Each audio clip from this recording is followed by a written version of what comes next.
Vámonos a la continuación de la serie Morir para dar vida.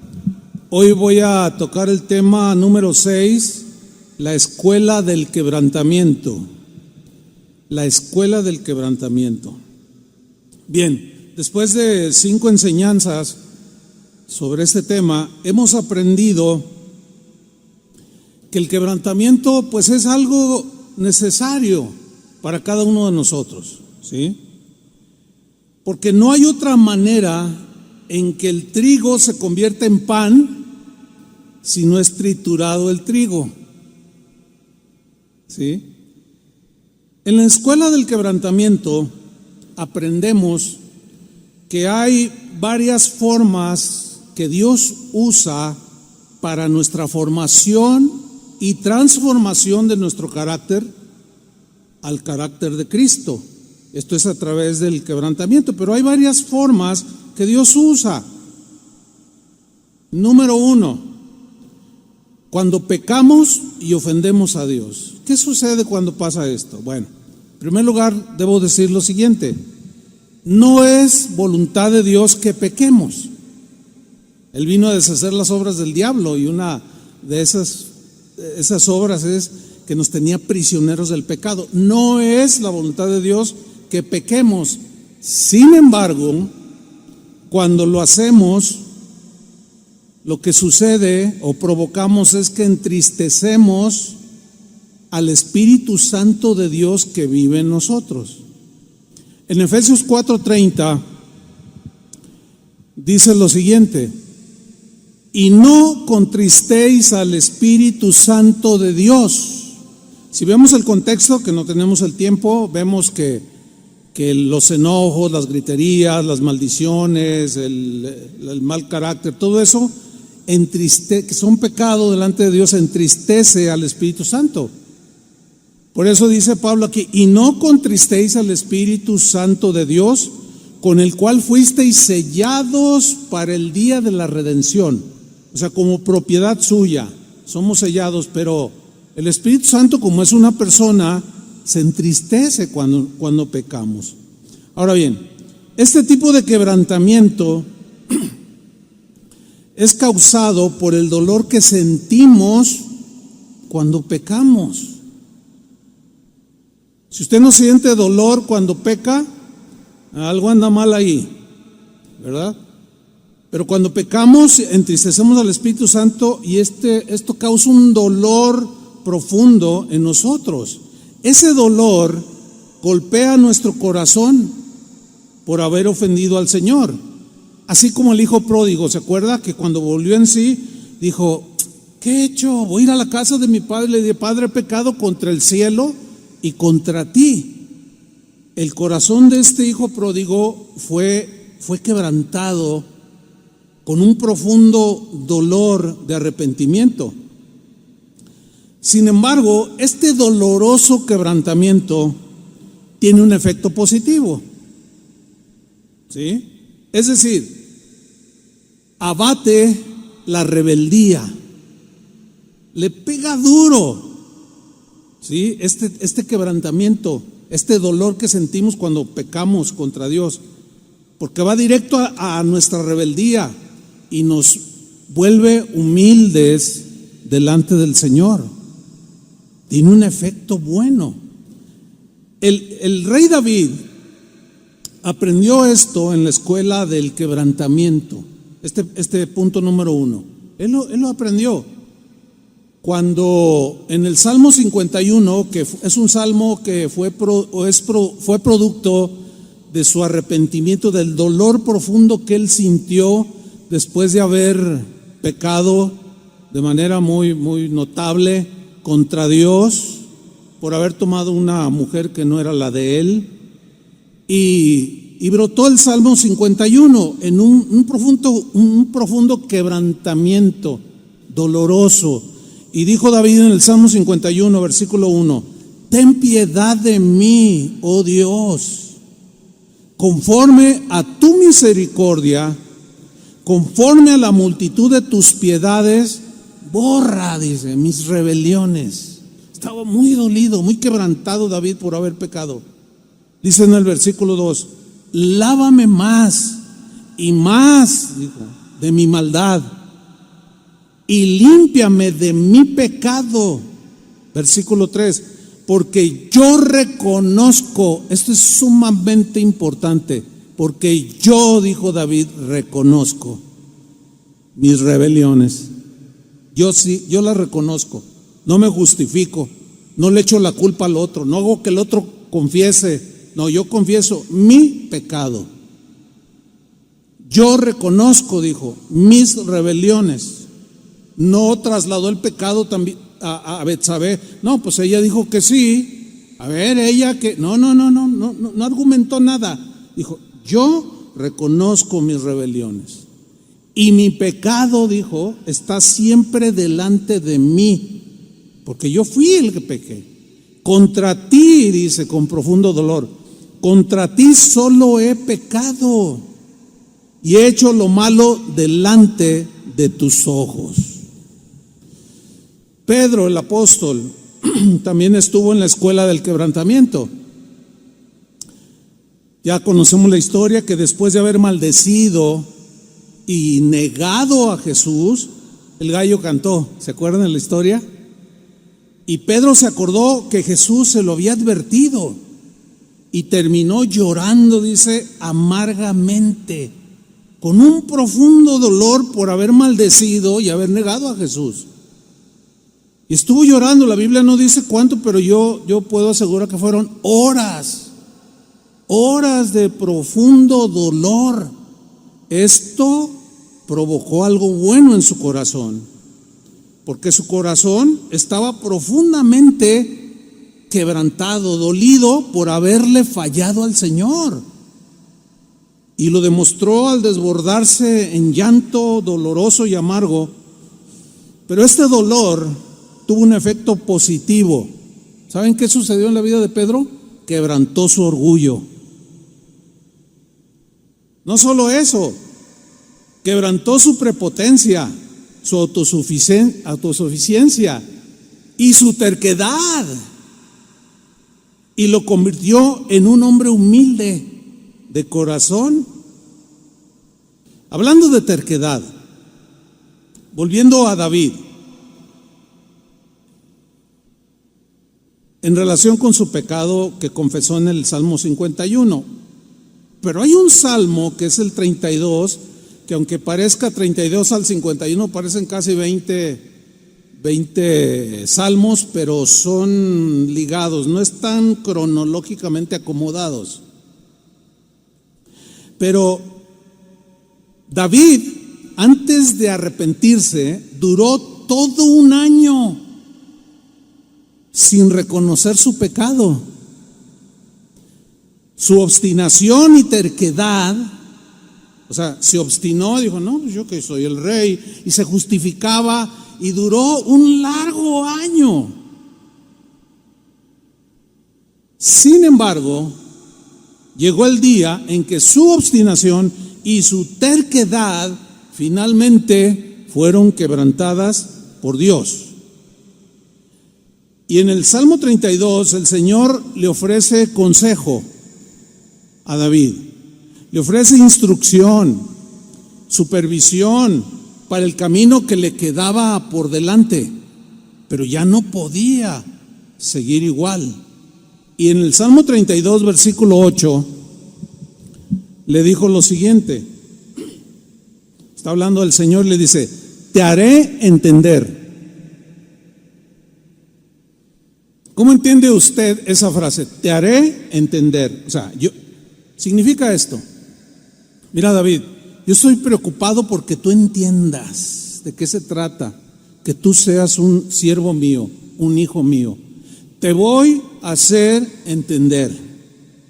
O sea, voy a tratar contigo, te voy a hacer entender por tu bien, porque Dios quiere lo mejor para nosotros.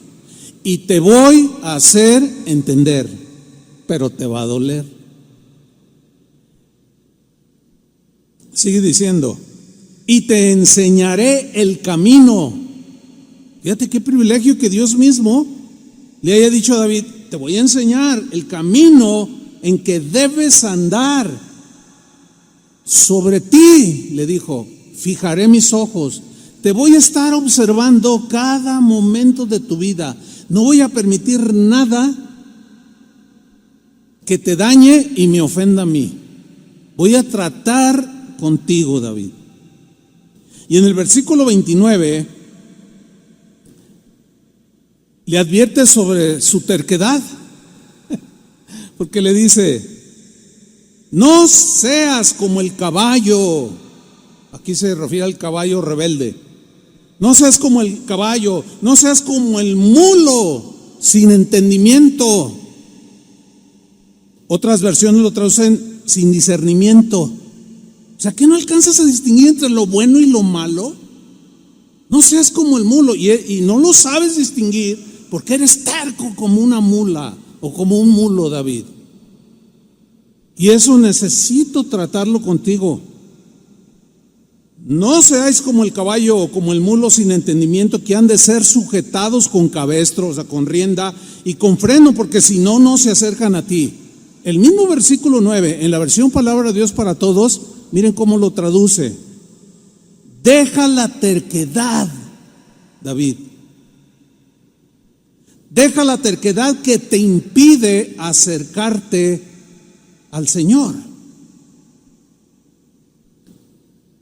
Ahora, ¿por qué el Señor nos advierte comparándonos con la terquedad de un mulo? Pues porque la terquedad es un rasgo del hombre carnal, del hombre natural. Es un rasgo en todos los seres humanos, en todos los seres humanos, en alguna medida somos tercos. Unos más que otros, unos poquitos, otros súper tercos, en fin, pero todos tenemos ese rasgo. Ahora, el mulo tiene rasgos positivos, pues como tú también los tienes, como todos los tenemos, por la gracia de Dios. Por ejemplo, el mulo se utiliza para hacer trabajos pesados, como medio de transporte. En la agricultura para arar los campos, sacar agua del pozo, etcétera, etcétera. Pero el mulo tiene un gran problema. Son estériles, porque es la cruza de un caballo con un burro o una burra, ¿sí? Y nace un mulo. Sí, o sea, es como un híbrido, y nacen estériles, o sea, no se multiplican. Y cuando llega a concebir una mula, la cría es muy débil, enfermiza y se muere bien pronto. ¿Sí? ¿Cuántas veces hemos oído esa frase que dice más o menos así: ay, es terco como una mula? ¿Han oído esa frase? Ay, esta señora es terca como una mula. Ay, este hombre es terco. No. Como una mula. Déjeme describirle algunos sinónimos de terco, para que quede bien claro, ¿sí? Uno de ellos es obstinado. Un obstinado es una persona que se mantiene firme en una idea, en una intención u opinión, pero muy poco acertada. Pero él se mantiene. No reconoce que puede estar equivocado. ¿Conoce gente que nunca se equivoca? Hay un montón. O sea, no le ganas una. Los conoce. O sea, siempre te dicen algo. Oye, no, pero, o sea, siempre tienen la razón. Y todo el mundo se da cuenta que está pero mal el pobre mulo, el pobre hermano, la pobre persona. Pero él es obstinado y de ahí no se mueve. Otro sinónimo es testarudo.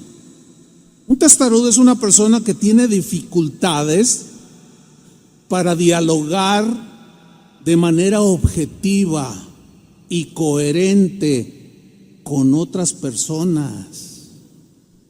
Se encierra en sus propias ideas y no escucha a los demás. Cuando está en diálogo, él está pensando en lo que va a decir cuando el otro termine, pero nunca está escuchando. Y la gente se da cuenta, oye, ¿me estás escuchando? ¿Estás entendiendo lo que te estoy diciendo? Te dicen, sí, a ver qué. No, bueno, es que... Y empiezan, ¿sí? O sea, no escuchan a nadie, son testarudos.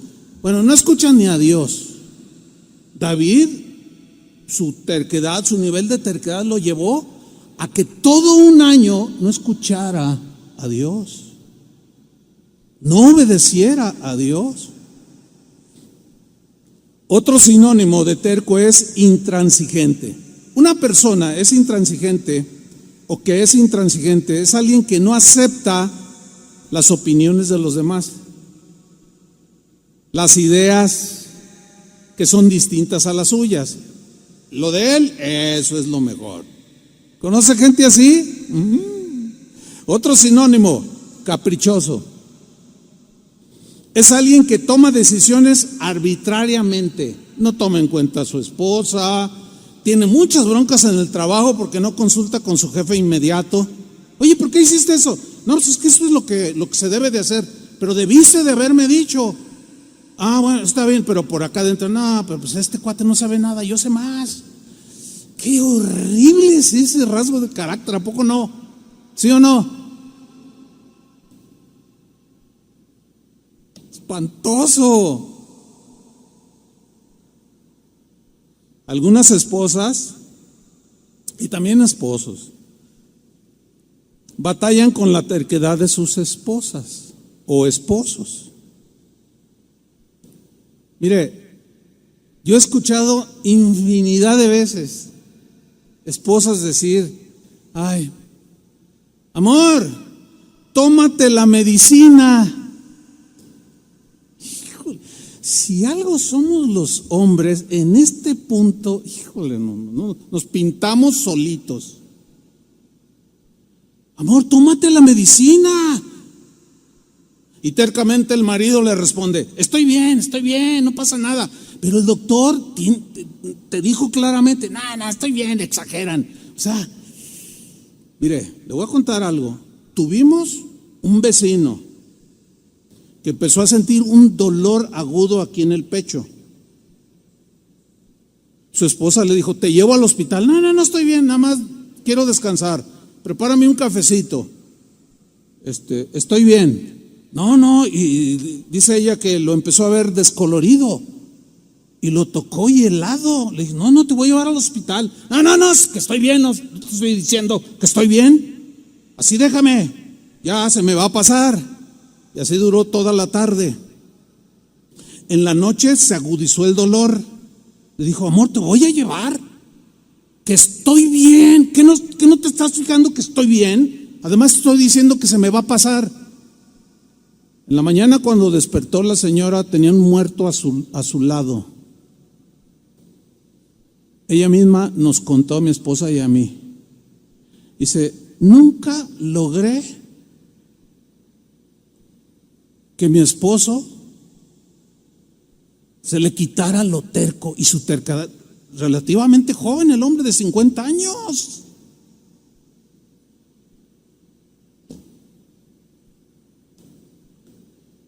No seas terco como el mulo. Te vas a quedar estéril. La escuela del quebrantamiento. Otra manera de quebrantamiento en la escuela de Dios es cuando somos heridos, pongan atención, cuando somos heridos por las acciones de otras personas contra nosotros. Cuando somos maltratados por otras personas, menospreciados, traicionados, es decir, cuando somos agredidos de distintas maneras por otros. Déjeme usar una ilustración que la he tocado en un par de ocasiones, pero viene bien ahora en este ejemplo. Esta ilustración es de de una carpintería. Todos nos imaginamos una carpintería, ok. ¿Qué hay en una carpintería? Bueno, pues hay un carpintero, ¿no? Hay un carpintero, hay madera, que es el lugar donde se trabaja, pero hay un montón de herramientas. Por lo menos hay 20 herramientas necesarias que un taller de carpintería debe de tener. Encontramos en ese taller martillo, mazo, lija, clavos, cincel, cepillo, taladro, etcétera, etcétera, etcétera. Ok, voy a hacer una metáfora de una carpintería. Jesús es el carpintero, ¿sí? Usted y yo somos la madera que será trabajada por el carpintero. Las herramientas para trabajar la madera son un compañero de trabajo que es como un serrucho o como un martillo, un vecino que es como un clavo, ¿sí? Un esposo terco que es como una lija. Un hermano en la iglesia o hermanos en la iglesia que son como taladros. ¿Ya cómo taladran? Y siempre están. Ok.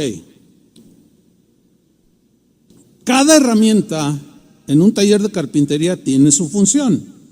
Bueno, de igual manera, en forma metafórica, Dios usa a las distintas personas como herramientas para trabajar en nosotros. ¿Está entendiendo la metáfora? En Proverbios 27:17, en la versión al día dice lo siguiente: el hierro se afila con el hierro. ¿Ha visto a los carniceros cómo tienen el cuchillo bien filoso? ¿Sí? Y luego sacan, ¿cómo se llama ese que sacan? Que es como una varilla. Es como una lija, ¿no? Pero es del mismo metal. Entonces, siempre que está cortando y luego deja de cortar y agarra esa lija de acero y le hace. Se ha fijado, ¿no? Cuando va a la carnicería y constantemente está sacándole filo para poder cortar. Bien, este versículo dice: el hierro se afila con el hierro, y el hombre en el trato con el hombre. Aquí está el principio. Ahora se los voy a ilustrar con la Biblia. Las escrituras hablan de un rey llamado Nabucodonosor, rey de Babilonia. Este rey era soberbio, entre otras cosas, creído, era bien fifí, como dicen ahora.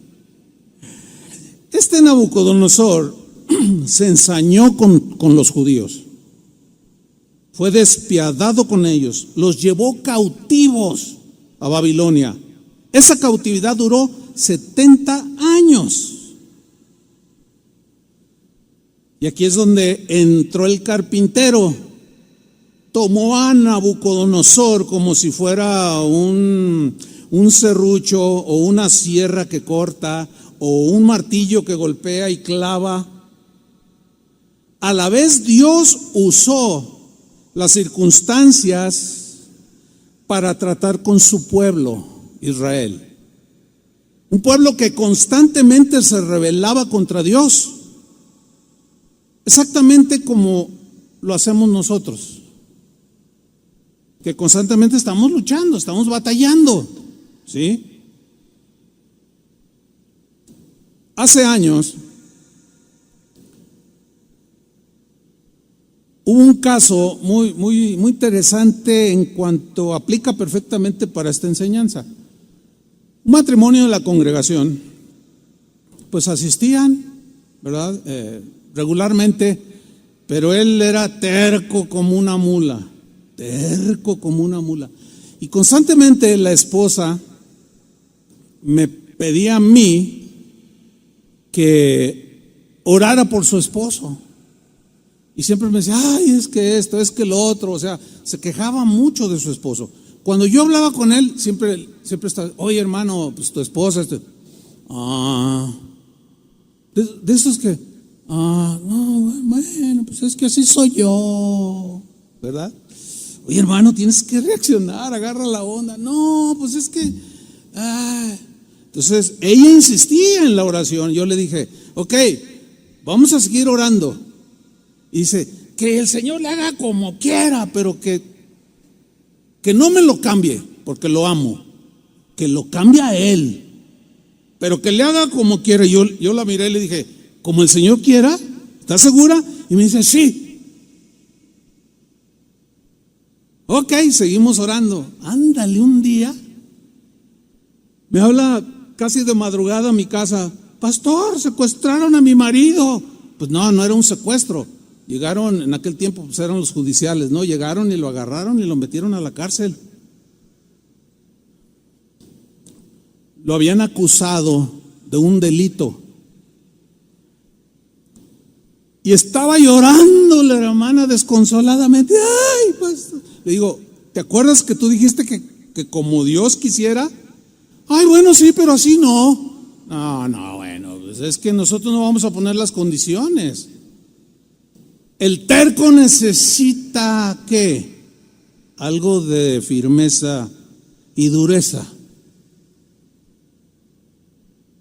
Por su bien.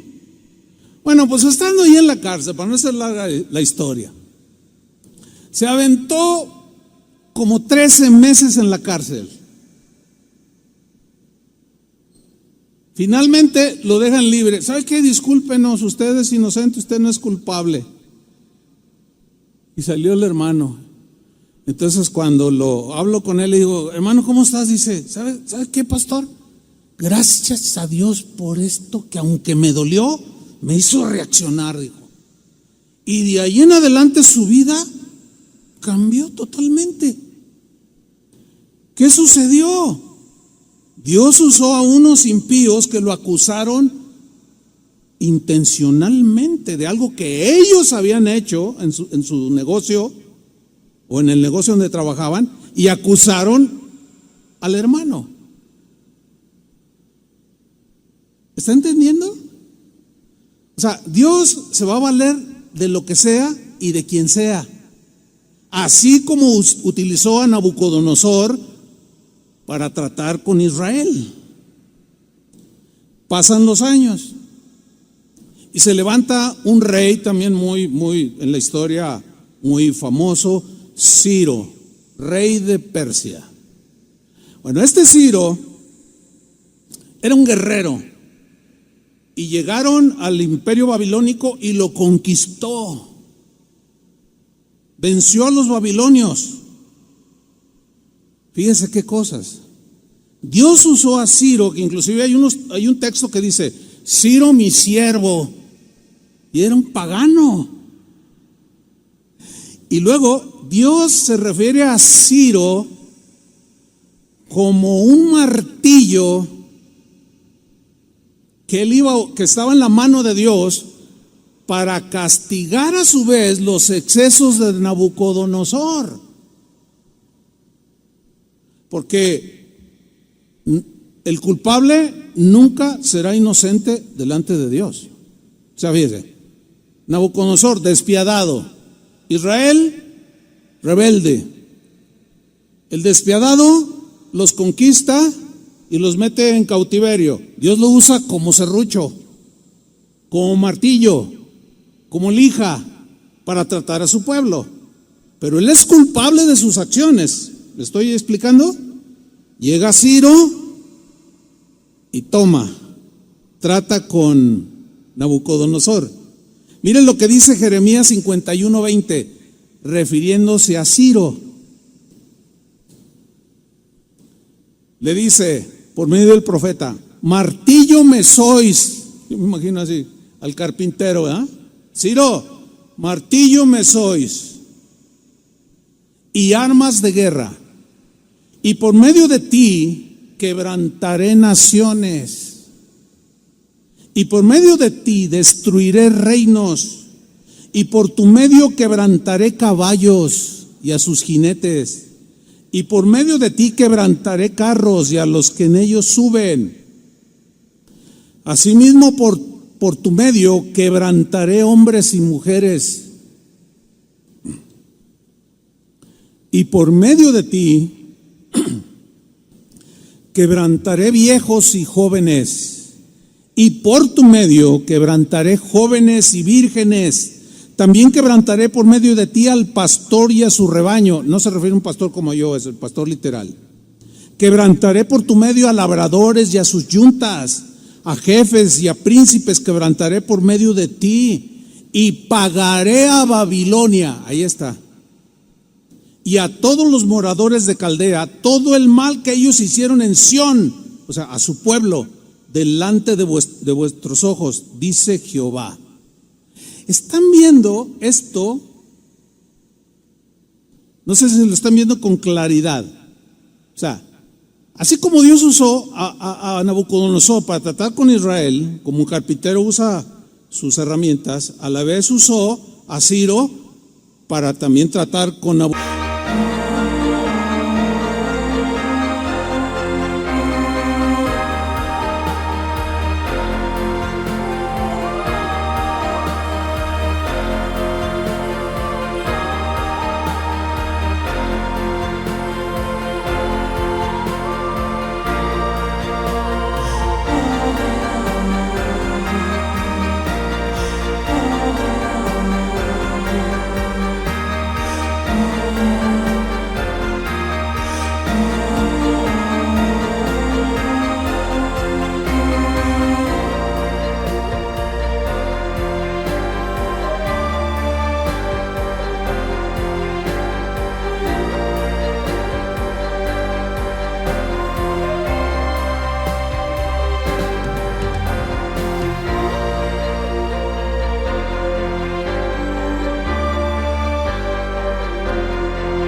Nabucodonosor sus abusos, es decir,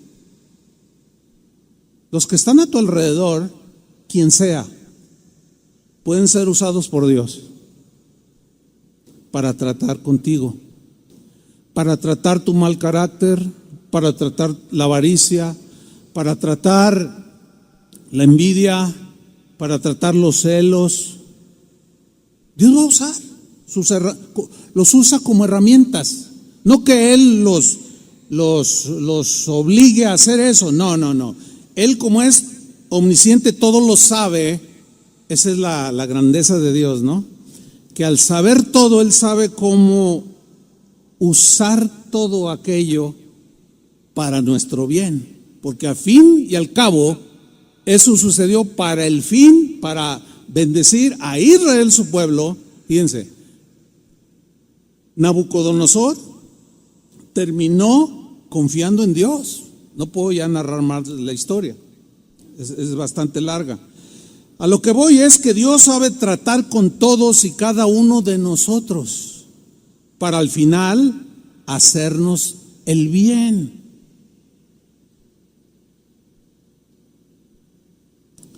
Cuando alguien te ataca, te traiciona, te difama, te calumnia, te miente deliberadamente, es la ocasión para que sucedan dos cosas en ti. Una, que te ofendas, te hieras y termines amargado. Si no eres terco, como el mulo, tú lo vas a procesar Y en lugar de amargarte, vas a decir: Señor, tú estás usando a esta compañera de trabajo para pulirme. Es como una lija. ¿Y cómo? Entonces, cuando tú ves no lo que te están haciendo, sino quien está arriba en el escenario viendo todo lo que sucede y usando la intransigencia de esa persona para tratarte a ti, es una manera muy diferente de ver las cosas, hermano. Yo les he comentado que hay gente que me dice: pastor, pues están diciendo cosas de ti. ¿Y? No, pues contéstales. No, ¿por qué voy a contestar? Y yo dentro de mí digo: no. Ese o esa persona que está diciendo cosas, Dios lo está usando para formarme. Es una manera bien diferente de ver las cosas, hermanos. Esa hermana que publicó allí en Face y dijo que yo era no sé cuánta cosa, híjole, es la hermana taladro, porque cada semana pone algo y duele, imagínate. Pero como soy la madera, como tú eres la madera, y Dios está haciendo un mueble precioso, una silla majestuosa para que en ella se siente el rey, o sea, Jesús, tiene que unir piezas con pegamento y los fija con tornillos o clavos, ¿sí o no?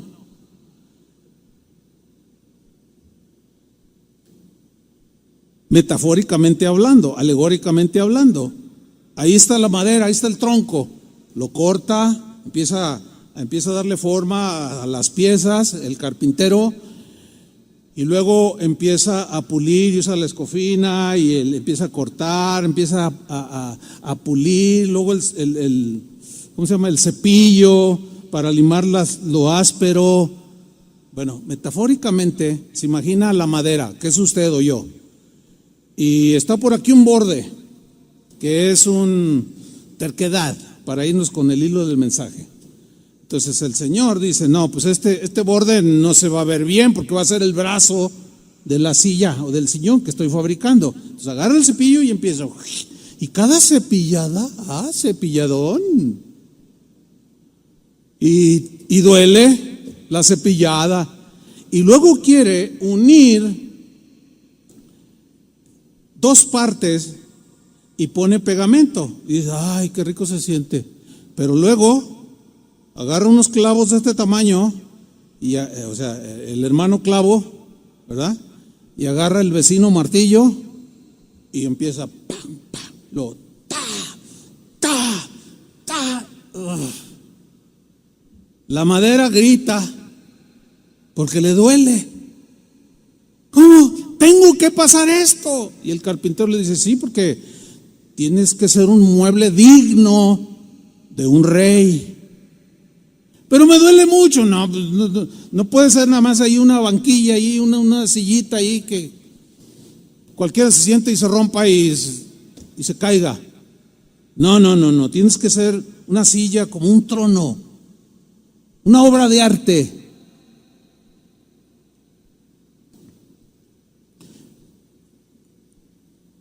¿Quién te ha estado difamando? ¿Quién te ha estado mintiendo, fraudeando? Ya no mires tanto a lo que te están haciendo. Mira al que está haciendo algo en ti.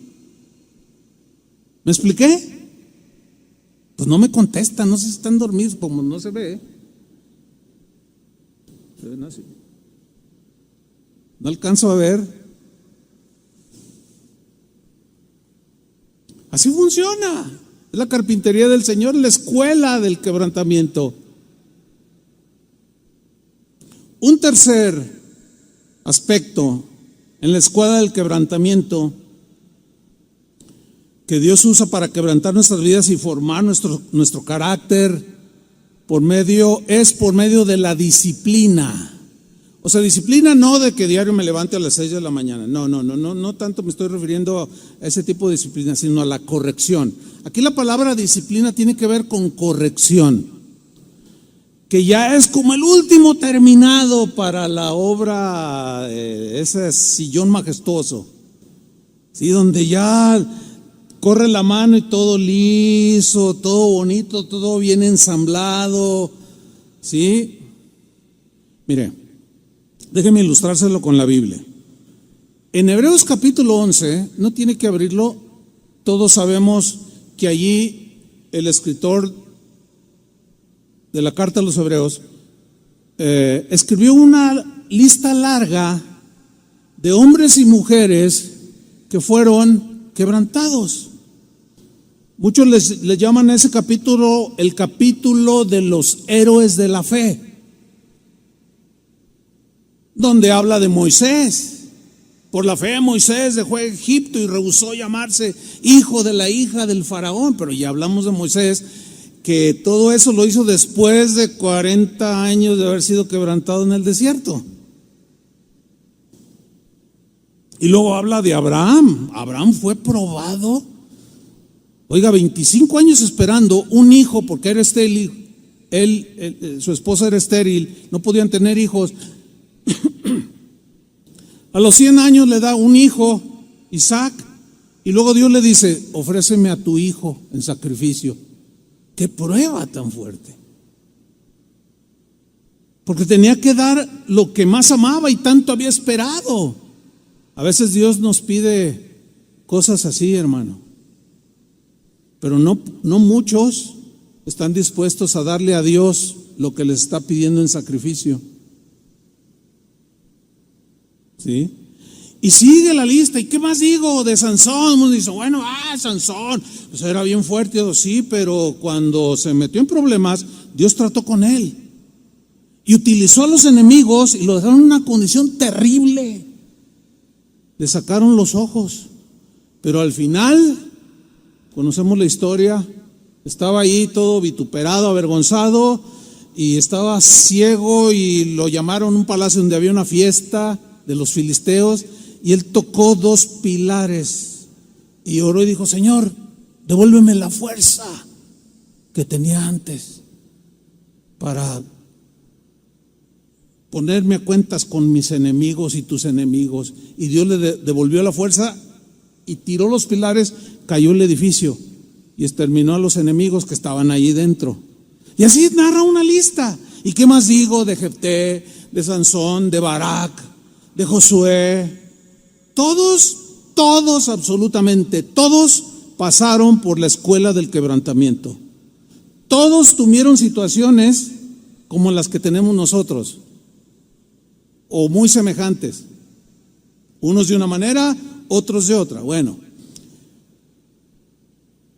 en el capítulo 12 de Hebreos, ahí va a aparecer en la pantalla, o si quiere abrir su Biblia, pero yo voy a usar la versión palabra de Dios para todos. El capítulo 12, versículo 1, dice en esta versión así: fijémonos entonces que nos rodean muchísimas personas que demostraron su fe. Se refiere a la gran nube de testigos que dice la Reina Valera del capítulo 11. ¿Sí? Y luego dice: corramos pacientemente la carrera que tenemos por delante. Ahora nos toca a nosotros, ellos ya la corrieron, y ahora nos toca a nosotros. Quitemos de nuestra vida cualquier cosa que nos impida avanzar, especialmente el pecado que nos hace caer tan fácilmente. Versículo 2: fijemos nuestra mirada en Jesús, en quien empieza y termina nuestra fe, autor y consumador de nuestra fe. Él, o sea Jesús, sufrió la muerte de la cruz, quebrantamiento, ya lo estudiamos también, ¿sí? Y aceptó la humillación como si no fuera nada. La humillación, el quebrantamiento de haber sido burlado, golpeado, finalmente crucificado.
Por sus enemigos.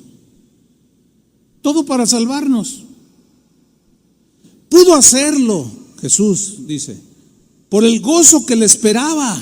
¿Cuál era ese gozo? Sentarse a la derecha del trono de Dios. Es decir, Jesús se sometió humildemente al quebrantamiento en obediencia para cumplir el propósito, pero usó a Judas como un martillo al traicionarlo. Usó a Caifás, sumo sacerdote, como un déspota religioso. Utilizó a Pilato como una autoridad romana. Utilizó hombres y él fue quebrantado. Pero él no se amargó contra Judas, ni contra Pilato, ni contra nadie. Él tenía su mirada puesta en lo que vendría después. Y él aceptó la humillación. Y pudo hacerlo con gozo. Por el gozo que le esperaba. ¿Cuál era ese gozo? Sentarse a la derecha del trono de Dios. La obra terminada. Cuando él dijo en la cruz, consumado es, terminé. Terminaste y terminé, Señor. La obra maestra, maravillosa de la salvación. Yo creo que esto merece un aplauso para el Señor.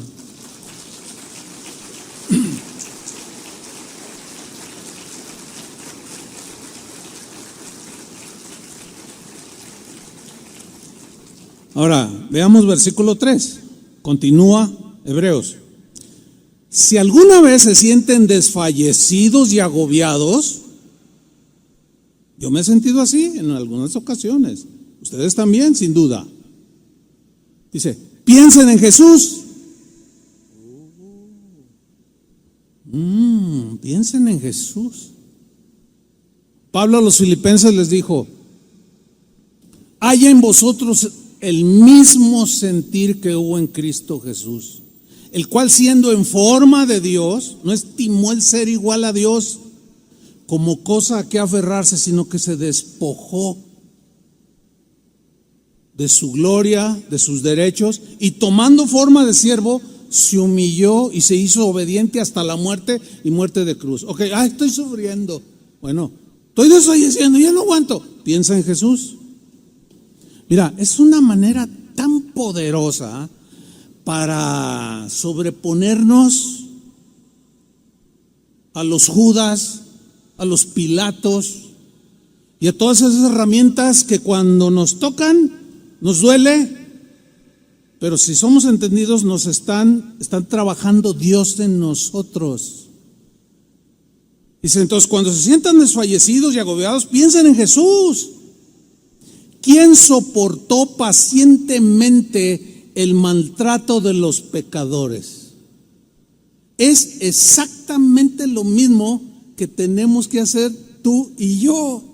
Soportar pacientemente el maltrato, las maldiciones, las calumnias de los pecadores. y de uno que otro hermano por ahí. Por cierto, ayer, así entre paréntesis, entró un correo a mi bandeja. Yo estaba preparando un mensaje y entró. Urgente, decía. Y dije, ay, a lo mejor alguien algún hermano está en urgencia. Sí, era una hermana. Dice, pastor, usted no me conoce. Solamente quiero escribirle, le escribo para pedirle perdón. Y yo seguí leyendo. Dice, hace unos meses alguien me recomendó, escucha a este pastor, es de Guadalajara, México, él está en México, como que es de otro país.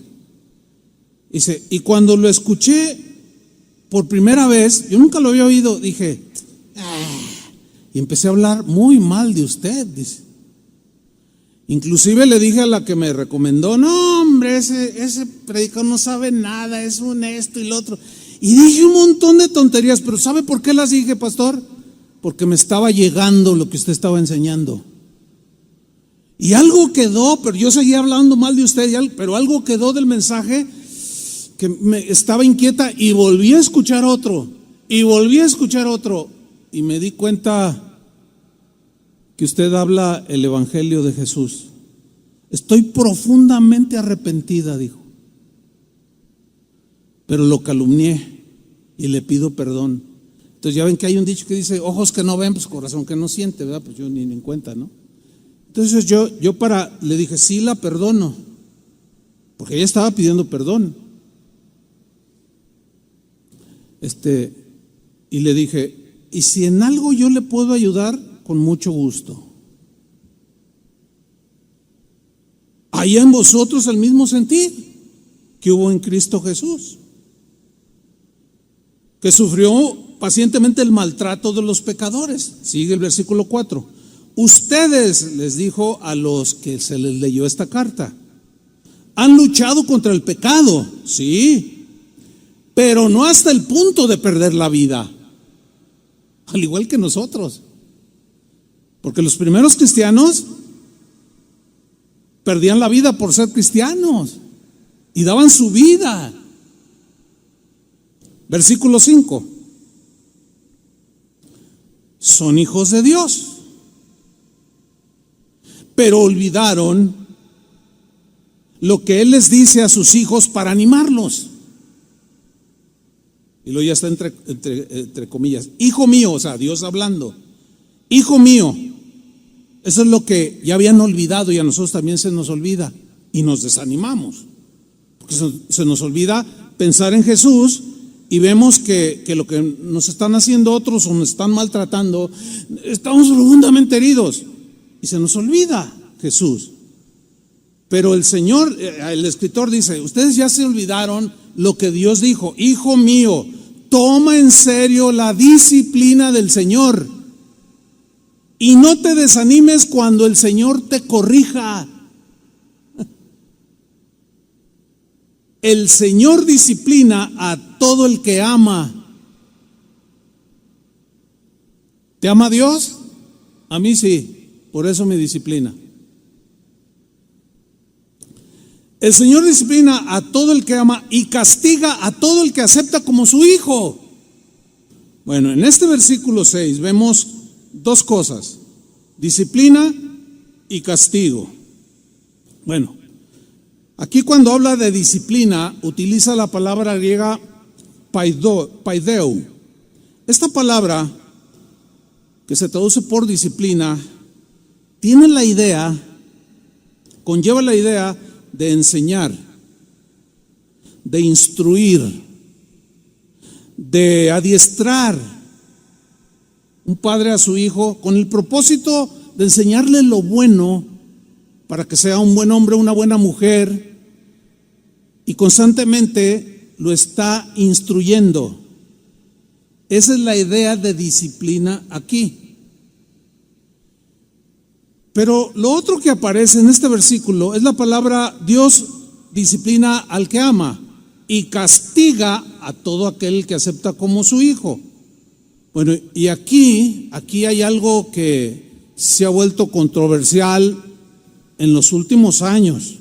O sea, esta controversia que voy a mencionar, yo no la había escuchado hasta hace, no sé, 15 años, 20 años a lo sumo. estudio un poco de la historia de la iglesia y me doy cuenta que los primeros cristianos entendían que Dios castiga, pero hoy se ha vuelto controversial si Dios castiga o no. Hay cristianos que dicen que Dios no castiga y argumentan porque el Señor llevó el castigo de nuestros pecados en la cruz, en su cuerpo. Entonces nosotros ya no recibimos el castigo de Dios. Suena bien, ¿verdad? Nada más que es verdad que Él llevó nuestro castigo en su cuerpo, pero el producto de nuestro pecado, el castigo que merecíamos, el infierno, ese es el castigo al que se refiere. Hay problemas en algunos cristianos porque dicen, no, a ver, yo no castigo a mi hijo. ¿No lo castigas? Lo disciplinas, lo enseñas, según el término bíblico. Lo instruyes, le llama la atención. No, hijo, no se dice así, se toma la cuchara así. No, esa palabra no está bien, hijo. Tú no puedes maltratar al gatito, no le jales la cola. Es que mira, o sea, lo disciplinas, lo haces crecer en disciplina, lo instruyes. Pero la controversia, y yo la veo cada vez más fuerte, inclusive he escuchado a predicadores reconocidos y respetados, yo mismo los respeto, y el hecho de que algunos de ellos digan que Dios no castiga, o sea, no se elimina el respeto que yo sigo sintiendo hacia ellos. Simplemente es un concepto que por alguna razón no aceptan, que Dios castiga. O sea, ya llevó nuestro castigo del pecado, pero ¿qué onda con las acciones que cometemos ya como cristianos, como hijos de Dios? No, Él ya llevó el castigo. No, pero, ¿sí? Cuando pedimos perdón por ese pecado, ¿sí? Ahora, Él nos disciplina, pero también nos castiga. Yo sé que esto para algunos va a sonar, y a algunos a lo mejor que ya tienen el concepto bien formado que Dios no castiga, pero nada más les voy a leer unos cuantos textos, porque hay un montón, nada más unos poquitos. Cuando los corintios tomaban la cena del Señor de manera indigna, Pablo les dijo, 1 Corintios 11:27, por eso dice, si una persona come el pan, versión palabra de Dios para todos, si una persona come del pan o bebe de la copa del Señor Jesucristo, refiriéndose a la ceremonia de la Santa Cena, si come sin darle la debida importancia, peca en contra del cuerpo y de la sangre de Jesucristo, o sea, de su sacrificio, lo tiene a menos, ¿sí? O sea, sigue pecando, toma la Santa Cena, es como si nada, ¿verdad? Sin dolor profundo de arrepentimiento o quebrantamiento. Tienen menos, dice, peca contra el Señor. Versículo 28. Por lo tanto, fíjense, aquí viene, antes de comer del pan y beber de la copa, cada uno debe preguntarse si está actuando bien o mal. 29. Porque Dios va díganlo, porque Dios va a castigar al que coma del pan y beba de la copa sin darse cuenta de que se trata del cuerpo de Cristo. Por eso, dice Pablo, por eso algunos de ustedes están débiles o enfermos y otros ya se murieron. Ok, si tienes controversia en esto, llámale como quieras, disciplina o castigo, como sea, pero mira, llámale como tú quieras, pero no vas a poder negar que hay consecuencias que duelen. O sea, te va a corregir, pero a la vez, en ocasiones, nos va a castigar. Aquí unos se murieron, fíjate el castigo, antes de tiempo. ¿Por qué Moisés no entró a la tierra prometida? No me diga que fue una disciplina correctiva. No, fue una disciplina de penalización. Bueno, sigo leyendo. Versículo 31. El Señor se fija en nuestra conducta. ¿En qué se fija el Señor? En nuestra conducta, en lo que hacemos y las intenciones también, por supuesto. Él nos corrige para que aprendamos. Esa es la disciplina, ¿sí? Para que aprendamos. Y para que así no tengamos que ser castigados junto con la gente de este mundo que no cree en Él. Aquí sí aplica, ya no recibiremos el castigo de condenación, porque ese castigo ya lo llevó Jesús en la cruz. Y lo dice, si pensamos bien lo que hacemos, no seremos castigados. Vemos aquí claramente que Dios castiga no solo como un método pedagógico, sino como penalidad. Y todo esto tiene que ver con la formación del carácter. Otro ejemplo, vamos rápido. Hay una parábola que Jesús mencionó, se conoce como la parábola del mayordomo, que bienaventurado el siervo, que cuando venga su señor lo encuentre trabajando, haciendo lo que debe de hacer. Pero si alguien se descuida y dice, ay, mi señor tarda en venir, y comienza a golpear a los demás, a los consiervos, y a emborracharse y a vivir, que acá no pasa nada, y se vendrá el siervo en la hora que menos piensa. Y vamos a ver lo que dice Lucas 12:41. Cuando Jesús empieza esta parábola, Pedro le pregunta al Señor, Señor, ¿esa enseñanza es solo para nosotros, o sea, los discípulos, o para todos los que están aquí, todos los que estaban ahí rodeando? Pues era para todos. Y luego narra la parábola, y en el versículo 46 dice, cuando vuelva su amo en el día y la hora en que menos lo espere, lo castigará como se castiga a los sirvientes que no obedecen. El sirviente que conoce las órdenes de su dueño y no las cumple, recibirá un castigo severo.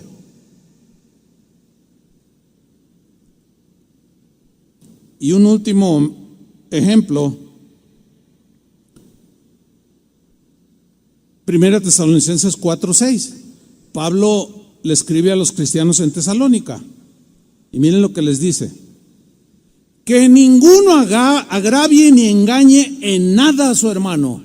O sea, le está dando una instrucción apostólica directa de Dios a los líderes de la iglesia en Tesalónica.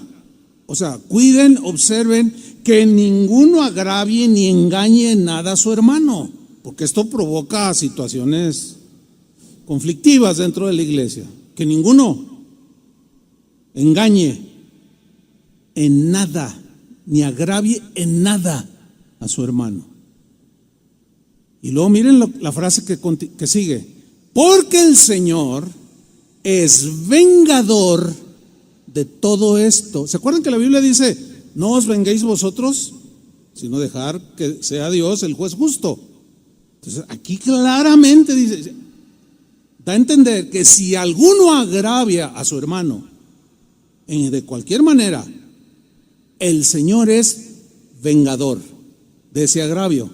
Ahora, la palabra vengador en el griego también se puede traducir como castigador, que es la misma palabra que aparece en Romanos capítulo 13, cuando dice que nos sometemos a las autoridades porque fueron impuestas por Dios, para que haya orden, de manera que el que resiste a la autoridad, a Dios resiste, porque estos están puestos por Dios para castigar al que hace lo malo. No me digas que cuando se comete un delito así civil, te disciplinan. Por ejemplo, te pasas un alto, tú pasas 2 altos, y el agente te persigue, te vio y te alcanza. ¿Qué sería? ¿Disciplina o castigo penalización o algo penalizado por haberte pasado? ¿Es una disciplina para que aprendas o como pago a la violación? 3,000 pesos, no sé cuánto está, es carísimo. A ver, ¿te disciplina la gente de tránsito o la ley o te castiga? Díganlo. Te penaliza. Entonces dice, que ninguno agravie a su hermano en nada, porque el Señor es vengador de todo esto. Mira, fíjate. El hermano martillo, la hermana lija, pues te dan duro y te duele, y tú ves la lija, ¿verdad? Y dices, y te amargas contra la lija. Estás todo amargado contra el martillo. Pues no.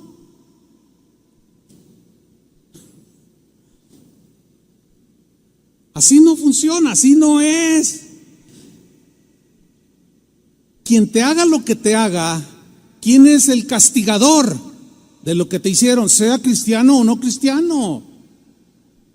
Pues el Señor. Entonces, mía es la venganza. O sea, yo daré el pago, dice el Señor. Yo daré el castigo. Como ya os hemos dicho y testificado. Bueno, para irme al final. 1 Tesalonicenses 4:6, el mismo versículo, pero en la versión al día. Dice así: y que nadie perjudique a su hermano, ni se aproveche de él en este asunto. El Señor castiga todo esto, como ya os hemos dicho y advertido. Entonces, el Señor al que ama, disciplina, forma, instruye y castiga las acciones que merecen castigo. ¿Cómo será el castigo? Ese es solo Dios, juez justo, nos da el justo castigo. Puede ser infinidad de cosas para que entendamos. Entonces, a muchos no les gusta esta definición de Dios que castiga, pero ahí está, hermanos. ¿Qué es el juicio final? ¿No es un castigo? Sí, pero eso es para los no cristianos. Ok, vámonos al tribunal de Jesús. El que se portó mal pierde su recompensa. ¿No es un castigo? Entonces, pensemos, hermanos. Es probable que algunos de ustedes estén en una situación de disciplina, pero también puede ser de reprensión, de castigo, de consecuencia por su terquedad, por su rebelión, por nuestras maldades. Volvamos a Hebreos 12, versículo 7. Allí nos quedamos. Acuérdense de la grande nube de testigos y que si nos desfallecemos, veamos a Jesús, etcétera. Porque el Señor al que ama disciplina. No se olviden de esa exhortación y castiga al que recibe por su Hijo. Versículo 7. Entonces dice, soporten esos sufrimientos como se acepta la disciplina de un padre. Porque Dios lo hace como un padre que corrige a sus hijos. O sea, pedagógicamente y penalmente. Versículo 8. Si Dios no los disciplinara, significaría que no le importan, dice esta versión. Porque hay cristianos que hacen y deshacen. Y, oye, hermano, es que lo que hiciste, nada, Dios es amor. Y a ver, aquí estoy, mira, no me pasa nada. Híjole, pues ahí ya me pusiste a pensar, no te pasa nada porque no eres su hijo. En la versión Reina Valera dice, si Dios no nos disciplina, es porque sois bastardos. O sea, no son hijos legítimos de Dios. Cuando mis hijos estaban chiquillos, yo los disciplinaba.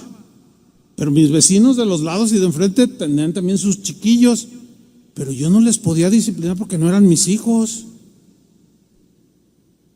Entonces, cuando alguien se cree hijo de Dios y no recibe la disciplina pedagógica o penal por sus acciones, dicen, no, mira, Dios es bueno, yo sigo como antes, feliz.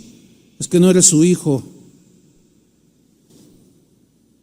Pero si sientes la mano del carpintero y ¡zas! Que está clavando y sientes el serrucho que te corta y la lija que te pasa, eres su hijo. Dale un aplauso al Señor.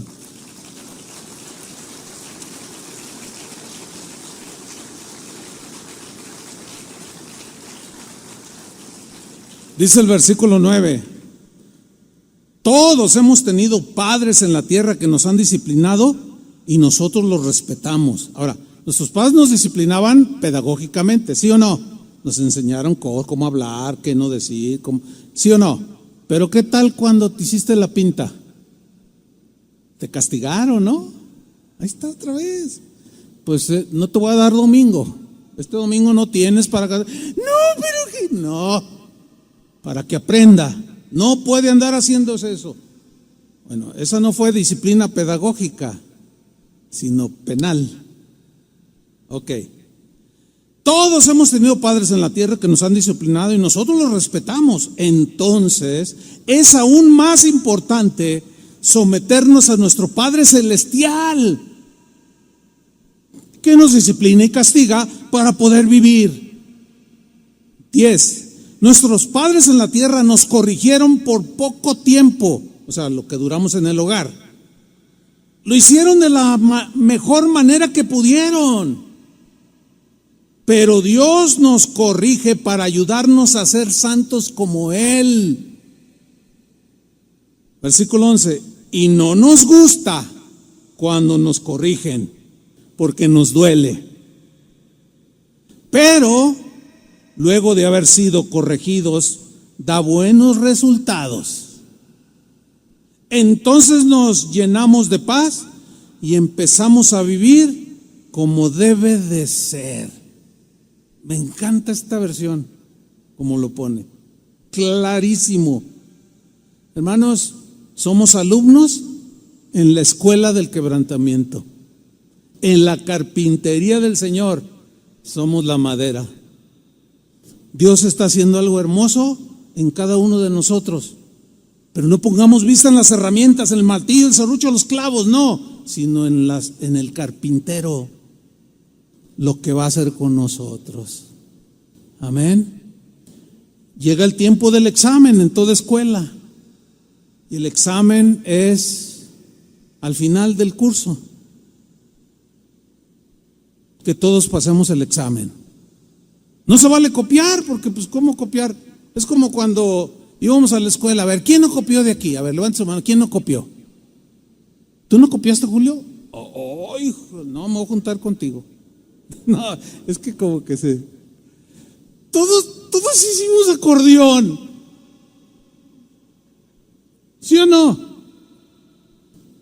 Fíjese, cuando yo estaba en la preparatoria, pues las mañillas de los estudiantes, ¿no? Por no estudiar. Oye, no falta quien allí se hizo del examen y ay, son 80 preguntas y yo las tengo aquí, pero ¿cómo? No, pues un acordeón y las escribes ahí, nos las ingeniábamos.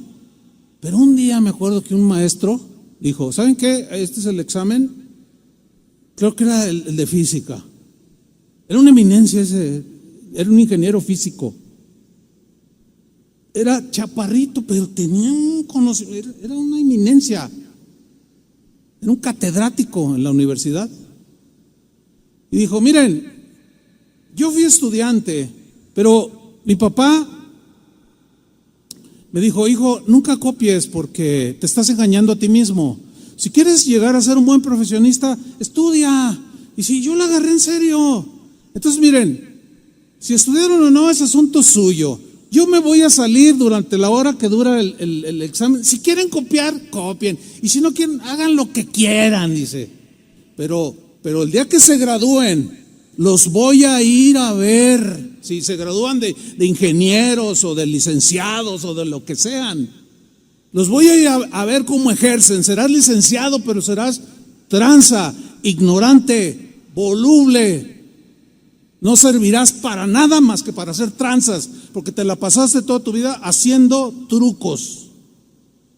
Y se salió el maestro y todos nos quedamos. Y yo dije, yo pensé por mí, dije, tiene razón. Híjole, nos caía mal porque pues era bien estricto, y física a mí siempre se me complicó mucho, y las matemáticas. Pero dije, no, bueno, yo quiero ser ingeniero, y pues hay matemáticas, hay física, hay cálculos. Y luego, híjole, pues no voy a copiar. Y varios reaccionaron, otros se levantaron, a ver, pásame la 21, ¿no? Así Entonces, aquí no se vale, en la escuela del Señor no se vale copiar. ¿Qué podemos copiar? Puedes copiar una acción buena sin tener carácter, es imposible. Entonces, en la escuela del Señor seguiremos aprendiendo hasta el último día. Cuando nos morimos, el día de nuestra muerte es el día de nuestra graduación, hermano.